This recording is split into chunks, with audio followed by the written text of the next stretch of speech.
மட்டும் வர்றதுக்கு பயந்துகிட்டு வீட்டுக்குள்ளேயே உட்கார்ந்து இருந்தாங்கன்னு தெரியுமா? நான் தான் முதலமைச்சரே, என்ன சிஎம் சார் பயமா அப்படின்னு ஒரு ஆள் கேட்டானா இல்லையா?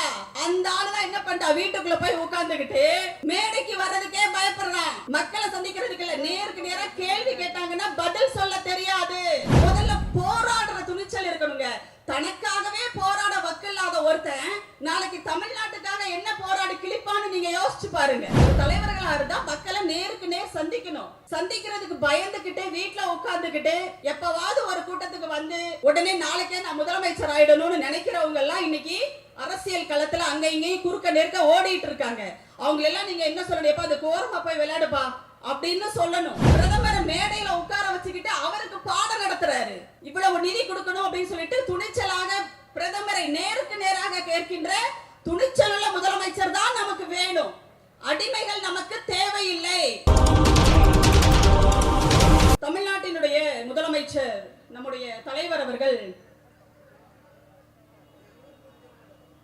நேற்று என்டிடிவி நடத்தின ஒரு தமிழ்நாடு சம்மிட் அப்படின்ற ஒரு நிகழ்ச்சி, அதுல பேசும்போதும் சரி, அதற்கு முந்தைய பல கூட்டங்களிலும் சரி பேசும்போது ஒரு விஷயத்தை அழுத்தம் திருத்தமாக சொல்றாரு.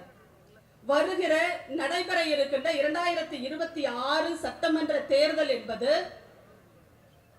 திமுக கூட்டணிக்கும் என்டிஏவுக்குமான ஒரு தேர்தல் அப்படின்னு சொல்லிட்டு, அந்த என்டிஏ கூட்டணி என்ன அப்படிங்கிறது எல்லாருக்குமே தெரியும். பாஜகவினுடைய கூட்டணி, அதாவது இங்க எடப்பாடி அவர்களுடைய கூட்டணி, அதிமுக தலைமையில கூட்டணி எல்லாம் இவங்களே சொல்லிக்கிறது, சரியா? ஆனா உண்மையிலேயே அது வந்து பாஜக கூட்டணி தான் இன்னைக்கு இங்க அமைஞ்சிருக்குது.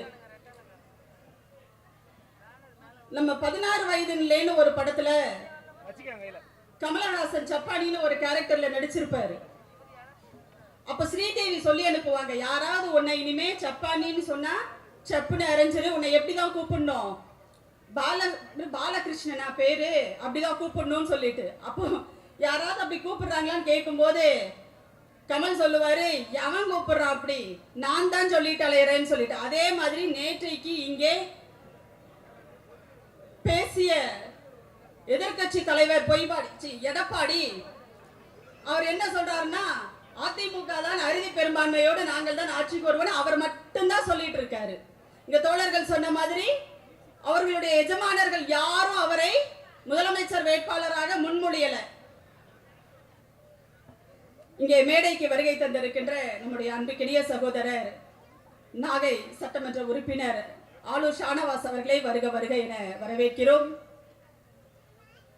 அப்போ நீங்க யோசிச்சு பாருங்க, அந்த என்டிஏ கூட்டணிக்கும் நமக்கும் என்ன அப்படின்னா வேறுபாடு என்னன்றதை நம்ம தெரிஞ்சுக்கணும். ஏன் முதல்ல வந்து யாரு வரணும்ன்றதை விட யாரு வரக்கூடாது அப்படிங்கறதுல நம்ம கவனமா இருக்கணும். இப்போ இங்க இத்தனை பெண்கள் இங்க வந்திருக்கீங்க. இப்ப இங்க இருக்கிறவங்களை எல்லாம் நான் விட்டுறேன், சரியா? இதோ அங்க உட்கார்ந்துருக்கீங்க பாருங்க, அந்த பெண்கள் கிட்ட அக்கா உட்கார்ந்துருக்காங்க, அம்மாக்கள் எல்லாருமே உட்கார்ந்துருக்கீங்க. நான் உங்ககிட்ட தான் இப்ப நான் பேசிட்டு இருக்கேன், சரியா? இவங்க கிட்ட எல்லாம் நான் பேச வரல, உங்ககிட்ட தான் பேச வந்திருக்கேன். இன்றைக்கு தமிழ்நாட்டுல முதலமைச்சரின் காலை உணவு திட்டம் கிட்டத்தட்ட 17 லட்சம் பிள்ளைகளுக்கு மேல தினமும் காலையில சுவையான சத்தான சிற்றுண்டி டிஃபன் சாப்பிடுறாங்க. அதுல உங்க வீட்டு பிள்ளைகள் எல்லாருமே இருக்காங்க இல்லையா? எல்லாருடைய பிள்ளைகளும் அங்க சாப்பிடுறாங்க. நீங்க யோசிச்சு பாருங்க, இது வந்து திராவிட மாடல் அரசு தமிழ்நாட்டில் செய்து கொண்டிருக்கின்ற திட்டம்.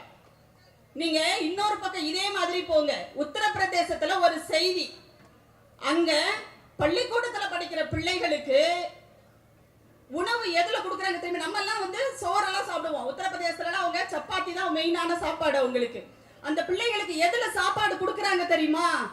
வரிசையா கீழே தரையில மண் தரையில உட்கார வச்சு நியூஸ் பேப்பர் இருக்குல்ல, நியூஸ் பேப்பரை விரிச்சு வச்சு அதுல சாப்பாடு போடுறாங்க அந்த பிள்ளைங்களுக்கு.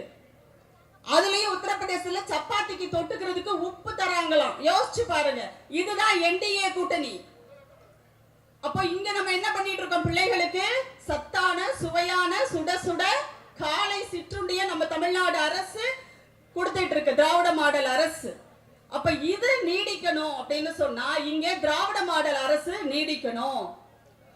இன்னொரு பக்கம் பாருங்க, பிள்ளைகளினுடைய கல்வி, இங்க இருக்கிற நீங்க எல்லாம் எதுக்காக கஷ்டப்படுறீங்க? நம்மளுடைய கஷ்டம் எல்லாம் எதுக்காக நம்ம கஷ்டப்படுறோம் சொல்லுங்க பார்க்கலாம். நம்ம பிள்ளைகளுக்காக தானே. ஒவ்வொருத்தருடைய வாழ்க்கையுமே நம்ம பிள்ளைங்களை சுத்தி தான் இருக்கும். நம்ம பிள்ளைகளை எப்படியாவது படிக்க வச்சிடணும், எப்படியாவது ஒரு நல்ல வேலைக்கு பிள்ளைங்க போயிடணும், அவங்களுக்கு எந்த கஷ்டமும் வந்துடக்கூடாது, பிள்ளைகள் நல்ல வழியில போகணும், நல்லவங்களா இருக்கணும். இதுதானே நம்ம எல்லாருடைய ஆசையும். இல்ல அப்படியே வந்து மாட மாளிகைகள் கட்டிடணும் அப்படின்னு ஆசைப்படுறோமா? இல்ல, எல்லோருடைய குறைந்தபட்ச ஆசை என்பது நம்முடைய பிள்ளைகளுடைய வாழ்க்கை நல்லா இருக்கணும் அப்படிங்கிறது தான். இன்றைக்கு தமிழ்நாடு அரசு, திராவிட மாடல் அரசு அதை செய்யுது. ஒரு பெற்றோர் செய்ய வேண்டியதை, ஒரு குடும்பம் செய்ய வேண்டியதை ஒரு அரசு செய்கிறது, ஒரு முதலமைச்சர் செஞ்சிட்டு இருக்காரு. காலை உணவு திட்டம், புதுமை பெண் திட்டம், மாதம் 1000 ரூபாய் பெண்களுக்கு கொடுக்கிறது, கல்லூரிக்கு போற பெண் பிள்ளைகளுக்கு. மகளிர் உரிமை திட்டம், கலைஞர் மகளிர் உரிமை திட்டம், விடியல் பயண திட்டம். இந்த திட்டங்கள் எல்லாம் தொடர வேண்டும் என்று சொன்னால் திராவிட மாடல் 2.0 தொடரணும். சரியா? அப்போ நீங்க யோசிச்சு பாருங்க. அப்ப இந்த என்டிஏ கூட்டணி வரக்கூடாது. ஏடிஎம்கே, பாஜக மாதிரி இந்த மாதிரியான கட்சிகள் எல்லாம் ஒரு கூட்டணி வச்சிருக்காங்க. அவங்க ஏன் வரக்கூடாதுன்னு நம்ம சொல்றோம் அப்படின்னா, நான் ஒரே ஒரு உதாரணம் சொன்னேன். உத்தரப்பிரதேசத்துல அந்த பிள்ளைகளுக்கு எப்படி சாப்பாடு கொடுக்கறாங்க அப்படின்றத நீங்க பாருங்க. நீங்க யோசிச்சு பாருங்க. நம்ம அப்படி செய்வோமா? ஒண்ணுமே கிடையாது. நம்ம வீட்டுல செல்ல பிராணிகள் வளர்ப்போம், ஆடு மாடெல்லாம் வளர்ப்போம். அதையும் நம்ம குடும்பத்துல ஒன்னா நினைச்சு அவங்களுக்கு அதுங்களுக்கு சொல்லிட்டு தனியா ஸ்பெஷலாலாம் நம்ம என்ன பண்ணுவோம், ஏற்பாடு பண்ணி தான் அவங்களுக்கு உணவெல்லாம் கொடுத்துட்டு இருப்போம். நீங்க யோசிச்சு பாருங்க. அதை விட மோசமான நிலையில் அவங்களுடைய பிள்ளைகளை பாஜக ஆளுகின்ற மாநிலங்கள்ல வச்சிருக்காங்க. அப்போ அவர்கள் கிட்ட இரக்க உணர்வுன்றதே கிடையாது. முதல்ல உண்மை கிடையாது.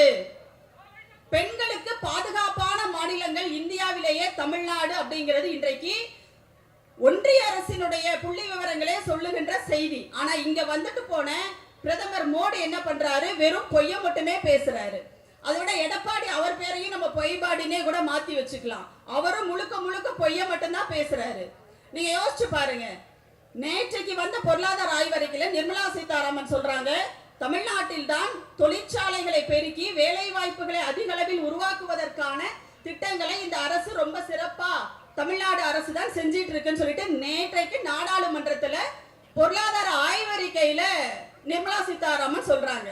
ஆனா இங்க வந்த பிரதமர் என்ன சொல்றாரு? தமிழ்நாட்டுல வேலை வாய்ப்புகளே இல்ல, தொழிற்சாலைகளே இங்க வந்து வரல, முதலீடுகளே பெருசா ஈர்க்கப்படலன்னு சொல்லிட்டு ஒரு பெரிய பொய்ய சொல்றாரு. அப்ப பொய் சொல்லுகின்ற ஒரு பிரதமர், கலவரத்தை தூண்டுகின்ற ஒரு உள்துறை அமைச்சர், இவங்களோடெல்லாம் இங்க தமிழ்நாட்டுல கூட்டணி வச்சு நம்ம ஆட்சியை பிடிச்சிடலான்னு கனவு கண்டுட்டு இருக்கிற ஒரு எதிர்கட்சி தலைவர் எடப்பாடி பழனிசாமி. இவங்க இன்னைக்கு நமக்கு எதிராக நிக்கிறாங்க. ஆனா இன்னைக்கு தமிழ்நாடு அரசு, முதலமைச்சர் அவர்கள் உங்க மேல நம்பிக்கை வச்சிருக்காரு, தமிழ்நாட்டு மக்கள் மேல நம்பிக்கை வச்சிருக்காரு. ஏனென்றால் இன்றைக்கு அப்படி ஒரு நம்பிக்கை எப்படி வரும்? முதல்ல யோசிச்சு பாருங்க. மக்கள் மீது ஒரு அரசு நம்பிக்கை வைக்கிறதுன்னு சொன்னா அந்த மக்களுக்கு அந்த அரசு தொடர்ந்து நலத்திட்டங்களை சிறப்பா செஞ்சிட்டு இருக்குன்னு அர்த்தம். அப்பதான் அந்த நம்பிக்கை மக்கள் மேல வரும். என்னுடைய மக்கள் இருக்காங்க, என்னுடைய மக்கள் இந்த ஆட்சியை தொடர செய்வார்கள் என்று தமிழ்நாடு முதலமைச்சர் அவர்கள் ஆணித்தரமாக நம்புகிறார். அதற்கு ஏற்றாற் போல அவர் போற இடத்தில் எல்லாம் தமிழ்நாட்டு மக்கள் அவருக்கு பெரிய அளவுல வரவேற்பு கொடுக்கறாங்க. அப்ப நீங்க யோசிச்சு பாருங்க, இங்க யாருடைய ஆட்சி தொடர வேண்டும் அப்படின்றத நீங்க முடிவு பண்ணுங்க. மக்களை நேருக்கு நேர் சந்திக்கணுங்க. ஒரு தலைவர்களா இருந்தா மக்களை நேருக்கு நேர் சந்திக்கணும். சந்திக்கிறதுக்கு பயந்துகிட்டே வீட்டுல உட்கார்ந்துகிட்டு எப்பவாவது ஒரு கூட்டத்துக்கு வந்து உடனே நாளைக்கே நான் முதலமைச்சர் ஆயிடணும்னு நினைக்கிறவங்க எல்லாம் இன்னைக்கு அரசியல் களத்துல அங்க இங்கேயும் குறுக்க நெருக்க ஓடிட்டு இருக்காங்க. அவங்க எல்லாம் நீங்க என்ன சொல்லணும்? எப்ப அந்த கோரமா போய் விளையாடுப்பா அப்படின்னு சொல்லணும். இன்னொரு பக்கம் பாத்தீங்கன்னா, நேற்றுக்கு நான் சொன்னேன்ல, அந்த என்டிடிவின்னு ஒரு ஆங்கில டிவி, அது வந்து நம்ம தமிழ்நாட்டுல ஒரு நிகழ்ச்சி நடத்துறாங்க. ஒரு மேடை போட்டு அவங்க வந்து கேள்விகள் கேட்பாங்க. இந்த கட்சி தலைவர்கள் எல்லாம் பதில் சொல்லணும். அதுல தமிழ்நாடு முதலமைச்சர் அவர்கள் பேசுறாரு, துணை முதலமைச்சர் அவர்கள் போய் பேசுறாரு, நம்முடைய அமைச்சர்கள் எல்லாம் போய் பேசியிருக்காங்க. அமைச்சர் மாண்புமிகு அமைச்சர்கள் டிஆர்பி ராஜா பேசியிருக்கிறாரு, நம்முடைய பள்ளி கல்வித்துறை அமைச்சர் அன்பில் மகேஷ் பொய்யாமொழி பேசியிருக்கிறாரு, பிடிஆர் பழனிவேல் தியாகராஜன் அவர்கள் பேசுறாங்க, எல்லாரும் பேசுறாங்க. ஆனா யார் மட்டும் வர்றதுக்கு பயந்துகிட்டு வீட்டுக்குள்ளேயே உட்கார்ந்து இருந்தாங்கன்னு தெரியுமா? நான் தான் முதலமைச்சரே, என்ன சிஎம் சார் பயமா அப்படின்னு ஒரு ஆள் கேட்டானா இல்லையா? அந்த ஆள் தான் என்ன பண்ணிட்டா, வீட்டுக்குள்ள போய் உட்கார்ந்துகிட்டு மேடைக்கு வர்றதுக்கே பயப்படுறான். மக்களை சந்திக்கிறதுக்கு இல்ல, நேருக்கு நேரா கேள்வி கேட்டாங்கன்னா பதில் சொல்ல தெரியாது. ஏன்னா அவங்களுக்கு எந்த அக்கறையும் கிடையாது. அங்க மோடி என்ன பண்ணுவாரு, பத்திரிகையாளர்களை மைக் நீட்டினாங்கன்னா ஓ மை காட் அப்படின்னு சொல்லிட்டு ஓடுவாரு. இங்க ஒருத்தர் என்ன பண்றாரு, கேமராவை ஆஃப் பண்ணிட்டு இன்டர்வியூ பண்ணுன்றாராம். நீங்க யோசிச்சு பாருங்க, கேமராவை ஆஃப் பண்ணிட்டு எப்படிங்க ஒரு பேட்டி எடுக்க முடியும்? ஆனா அவர் அப்படிதான் சொல்றாரு கேமரா. ஆனா அவர் அத்தனை கேமராவுக்கு முன்னாடி நடிக்கதான் அவருக்கு தெரியுமே தவிர மக்கள் பிரச்சனைகளை பத்தி பேசுறதுக்கு தெரியாது.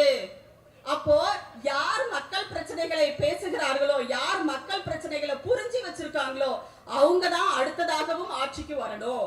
முதல்ல போராடுற துணிச்சல் இருக்கணுங்க. தனக்காகவே போராட வக்கில்லாத ஒருத்தன் நாளைக்கு தமிழ்நாட்டுக்காக என்ன போராடி கிழிப்பான்னு நீங்க யோசிச்சு பாருங்க. அங்க ஜனநாயகன் படமோ ஏதோ ஒன்று வரல, ஆனா அதுக்கே அவரால் என்ன பண்ண முடியாது. அங்க போய் சண்டை போட்டு ஒன்றிய அரசு கூட போராடி அதெல்லாம் ஜெயிக்க முடியல.